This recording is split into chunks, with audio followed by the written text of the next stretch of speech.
नमस्कार दोस्तों, मैं बाबूराम पटेल आप सबका अपने YouTube चैनल में आज एक बार फिर से स्वागत करता हूं। तो दोस्तों, आज का जो हमारा टॉपिक है वह फंजाई। आज ये हम जो टॉपिक लेकर के आए हैं ये हमारा फंजाई का दूसरा लेक्चर है, अर्थात कवक का यह दूसरा लेक्चर है। और आज हम अपने इस लेक्चर में बात करने वाले हैं रिप्रोडक्शन इन फंजाई, कवकों में जनन की बात करने वाले हैं। दोस्तों, हमारा पहला जो लेक्चर हुआ था वो कॉन्सेप्ट ऑफ फंजाई था, यानी फंजाई के बारे में हमने कुछ महत्वपूर्ण तथ्य के बारे में चर्चा किया था। तो आज हम रिप्रोडक्शन इन फंजाई के बारे में देखेंगे। तो चलिए बात करते हैं रिप्रोडक्शन, जनन क्या है दोस्तों। आप जानते हैं कि अपनी तरह संतान उत्पन्न करने की क्षमता जनन कहलाती है, ठीक है। और यह हम जनन बात कर रहे हैं फंजाई में, ठीक है, कवक में। तो चलिए देखिए इसमें जनन कैसे होता है, अपनी ही तरह संतान एक कैसे उत्पन्न करते हैं, कितनी विधियों द्वारा उत्पन्न करते हैं। तो दोस्तों हम आपको बता दें कि जो कवक में जनन होता है, जनन तीनों विधियों द्वारा होता है। इसमें जनन की तीनों विधियां हैं। आप देख रहे हैं कि पहला वेजिटेटिव रिप्रोडक्शन, जनन की वेजिटेटिव रिप्रोडक्शन अर्थात कायिक जनन। इसमें क्या होता है कि कोई जो है एक बॉडी का कोई पार्ट्स टूट करके अलग होता है, कहीं से ब्रेक डाउन होता है और टूट कर अलग होता है, और अनुकूल परिस्थिति आने पर वह नए जो है ऑर्गेनिज्म को जन्म देता है, अर्थात नए कवक को जन्म दे देता है। जो दूसरा मेथड है वह है एसेक्सुअल रिप्रोडक्शन अर्थात अलैंगिक जनन। देखिए इसमें लिंग की ज़रूरत नहीं होती दोस्तों, ठीक है, ये इसका नाम ही है अलैंगिक जनन। तो आखिर ये जनन होता फिर कैसे है, लिंग की ज़रूरत नहीं होती है और बॉडी टूट कर नहीं गिरती है। तो यह मुख्य रूप से जो अलैंगिक जनन होता है दोस्तों, यह होता है स्पोर द्वारा। किसके द्वारा? स्पोर द्वारा। तो जब कभी भी अलैंगिक जनन की बात आए तो आप अपने माइंड में रखिएगा कि यह स्पोर द्वारा होता है, अर्थात बीजाणुओं के द्वारा होता है दोस्तों। अभी हम आगे चर्चा कर रहे हैं, ठीक है। जो तीसरा रिप्रोडक्शन है, तीसरे प्रकार का, वह है सेक्सुअल रिप्रोडक्शन, लैंगिक जनन, अर्थात इसमें मेल और फीमेल दो लिंग की जरूरत होती है, ठीक है। तो आप देख पा रहे हैं कि कवक में जो जनन की प्रक्रिया तीन विधियों द्वारा होता है, वेजिटेटिव, एसेक्सुअल और सेक्सुअल, तीनों विधियों द्वारा होता है। तो चलिए अब आगे हम बात करते हैं प्रत्येक की, एक एक भाग की हम बात करते हैं। तो पहले जो भाग की बात करने वाले हैं वह है वेजिटेटिव रिप्रोडक्शन। तो चलिए वेजिटेटिव रिप्रोडक्शन को देख लिया जाए। कवक में जो जनन का प्रकार है, पहला प्रकार है वेजिटेटिव रिप्रोडक्शन, कायिक जनन। तो इसमें क्या होता है दोस्तों, यह जो कायिक जनन होता है, जो एक बॉडी होती है उसके कई पार्ट्स में टूट कर अलग होती है। तो इसमें तीन विधियाँ हैं। कितनी विधियाँ हैं दोस्तों? तीन विधियाँ हैं। इसमें तीनों विधियों में आप देख रहे हैं, पहला फ्रैगमेंटेशन, जिसे खंडन कहते हैं, फ्रैगमेंटेशन खंडन। दूसरा है फिजन, इसे विखंडन कहते हैं, यानी खंडन विधि द्वारा और विखंडन द्वारा। और तीसरा है मुकुलन अर्थात बडिंग। इसमें क्या होता है दोस्तों, हम आपको बडिंग में क्या होता है कि यह कोई इसकी सेल्स है, इसमें आउट ग्रोथ निकल जाती है, इसमें एक आउट ग्रोथ निकल जाती है। इसी आउट ग्रोथ को क्या कहते हैं? बड कहते हैं। क्या कहते हैं दोस्तों? बड। और यह मुख्य जो है इस सेल से जब अलग होती है तो अलग होकर के नए जो है फंगस को जन्म देती है। तो दोस्तों जो फ्रैगमेंटेशन जो खंडन विधि है, हमने यहाँ पर दिखाया है कि यह ब्रेकिंग ऑफ हाइफी अर्थात हाइफी के टूट जाने से, उसका खंड खंड में टूट जाने से यह जनन की विधि होती है। इसका एग्जाम्पल है दोस्तों म्यूकर और राइजोपस में फ्रैगमेंटेशन के द्वारा वेजिटेटिव रिप्रोडक्शन होता है दोस्तों। और जो फिजन है, विखंडन और मुकुलन, इसका मुख्य रूप से जो उदाहरण है वह है ईस्ट दोस्तों, इसका उदाहरण है ईस्ट। कहीं कहीं पर आपको देखने को मिलेगा कि बडिंग, फिजन और इसके अलावा ओइडियम और क्लेमाइडोस्पोर की बात आती है दोस्तों। तो ये जो ओइडियम और क्लेमाइडोस्पोर हैं, अब देखिए स्पोर शब्द आ गया दोस्तों। तो स्पोर शब्द हमने बताया कि जो स्पोर द्वारा होता है अलैंगिक जनन, ठीक है, किसके द्वारा? अलैंगिक जनन। तो चलिए अब हम वेजिटेटिव की जो चर्चा किए, अब हम दूसरा जो हमारा जनन की विधि है वह है एसेक्सुअल रिप्रोडक्शन अर्थात अलैंगिक जनन। अभी वेजिटेटिव में आपने देखा फ्रैगमेंटेशन, फिजन और बडिंग।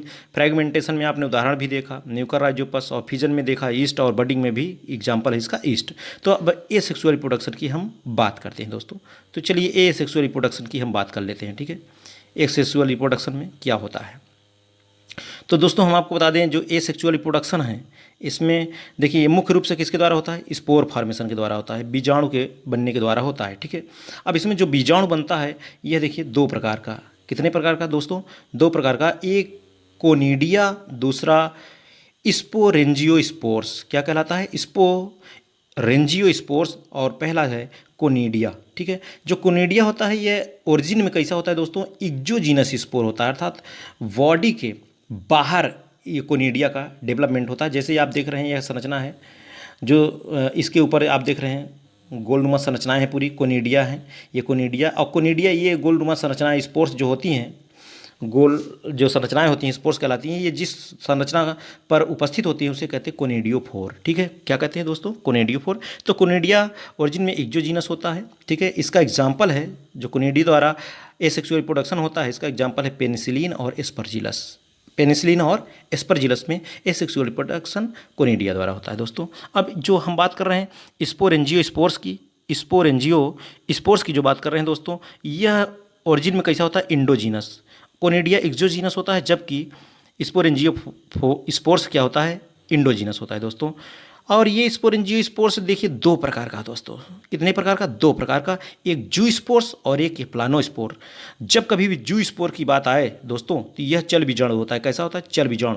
जो स्पोर होता है चल बीजाणु, क्योंकि इसके कहते हैं क्योंकि इसमें फ्लैजेला होते हैं। क्या होते हैं दोस्तों? ये फ्लैजेला होते हैं और यही से जो है मूवमेंट प्रदान करते हैं, गति प्रदान करते हैं, अर्थात इस कारण से इसे जू स्पोर्स कहते हैं, चल बीजाणु। ये मोटाइल है, ये देखिए लिखा है कि ये कैसे होते हैं? मोटाइल होते हैं दोस्तों, है ना, मूवमेंट करने में सक्षम होते हैं फ्लैजिला की सहायता से। जबकि ये प्लानोस्पोर क्या होते हैं दोस्तों?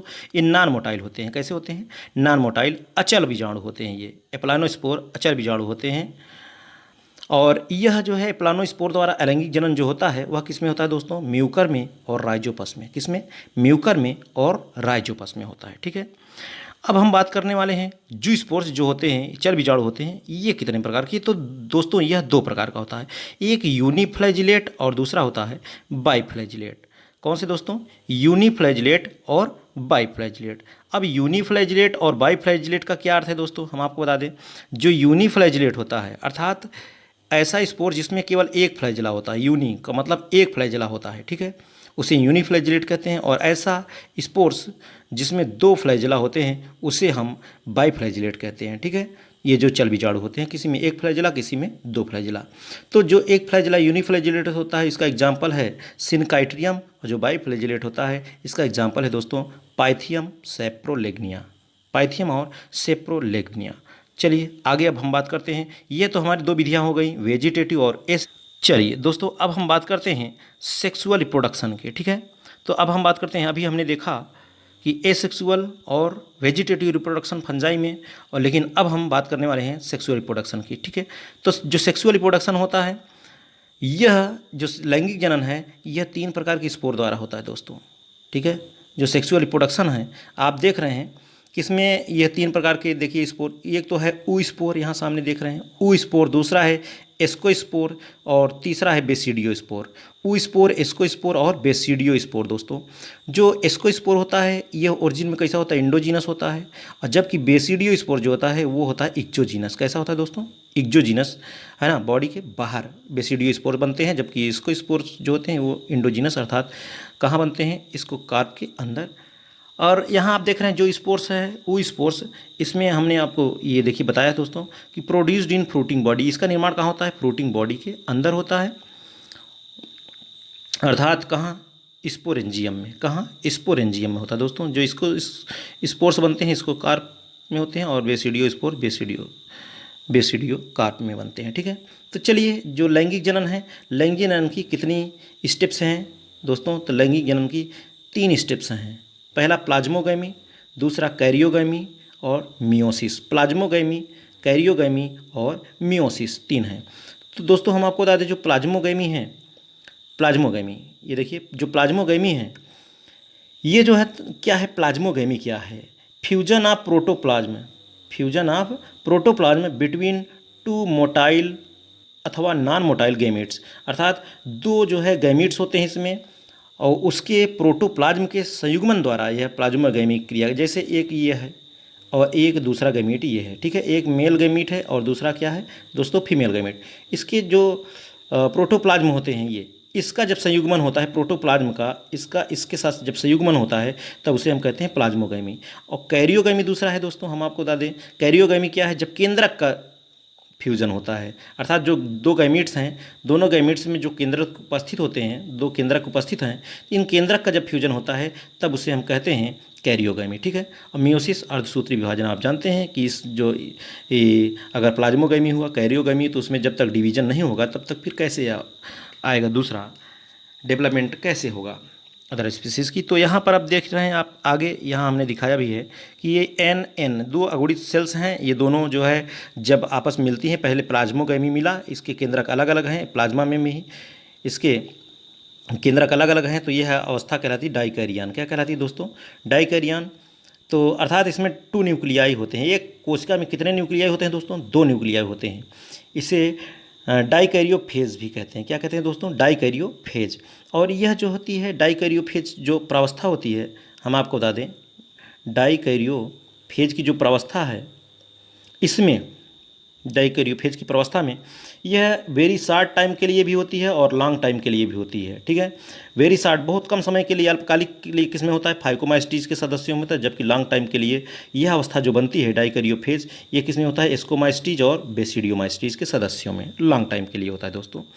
तो जब ये डाइकैरियन अवस्था होती है तो जाहिर सी बात है इसके प्रोटोप्लाज्म में जो अलग अलग केंद्रक हैं, जब केंद्रक का फ्यूजन होता है तब उसे हम क्या कहते हैं?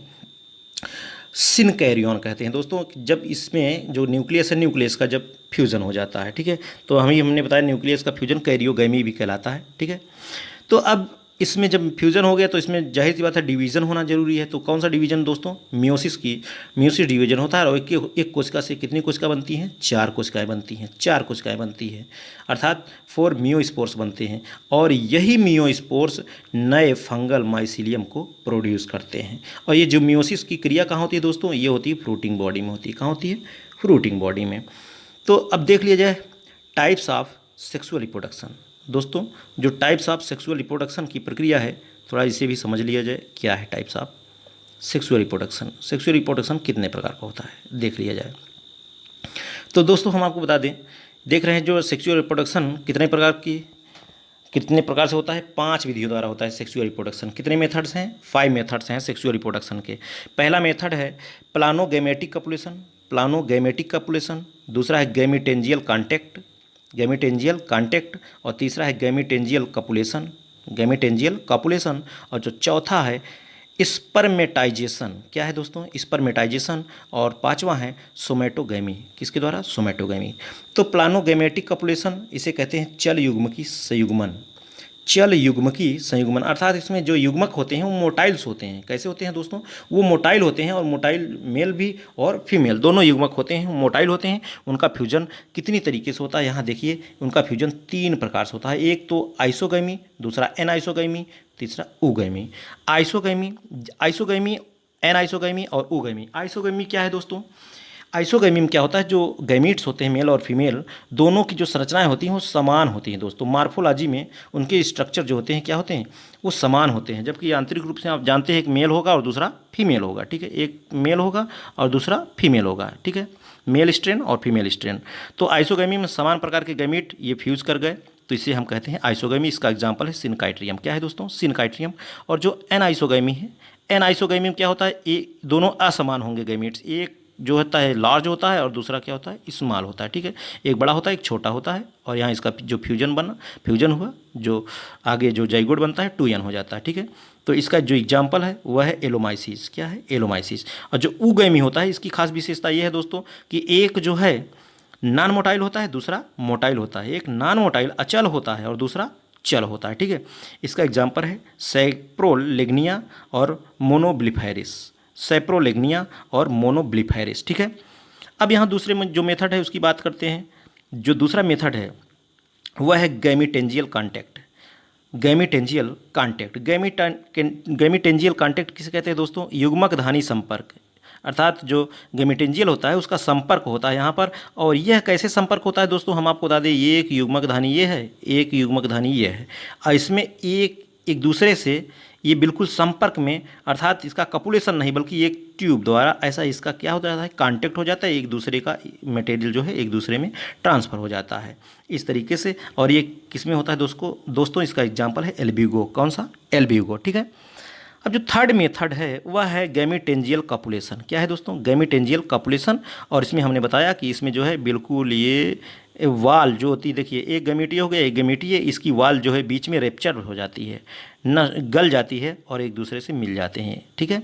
तो इस प्रकार से इसे कहते हैं गैमेटेंजियल कॉपुलेशन। ये किस में होता है? म्यूकर और राइजोपस। इसका एग्जांपल है म्यूकर और राइजोपस। तो जो फोर्थ जो मेथड है वह क्या है? स्पर्मेटाइजेशन। स्पर्मेटाइजेशन, इसमें अचल पुमड़ युग्मन होता है, जो नॉन मोटाइल होते हैं उसका जो है संयुग्मन हो जाता है। तो इसका एग्जाम्पल है पैक्सिनिया। और जो लास्ट है 5 मेथड है, 5वां नंबर है सोमेटोगमी का युग्मन, अर्थात इसमें बॉडी ही एक दूसरे से मिल जाती है, ठीक है। सोमेटोगमी, इसका फ्यूज़न हो जाता है। जैसे इसका एग्जाम्पल है एस्टुलागो और एगैरिस। एस्टिलागो और एगैरिस इसका एग्जाम्पल है। तो दोस्तों आज का ये हमारा दूसरा लेक्चर है, दूसरा लेक्चर था। अब हम आपके लिए जो तीसरा लेक्चर हम आपके लिए लाएंगे वह होगा इकोनॉमिक इंपॉर्टेंस ऑफ फंजाई, ठीक है। Economic importance of fungi. तो चलिए आज के अपने इस लेक्चर में हम यहीं तक रहते हैं। Okay, thank you.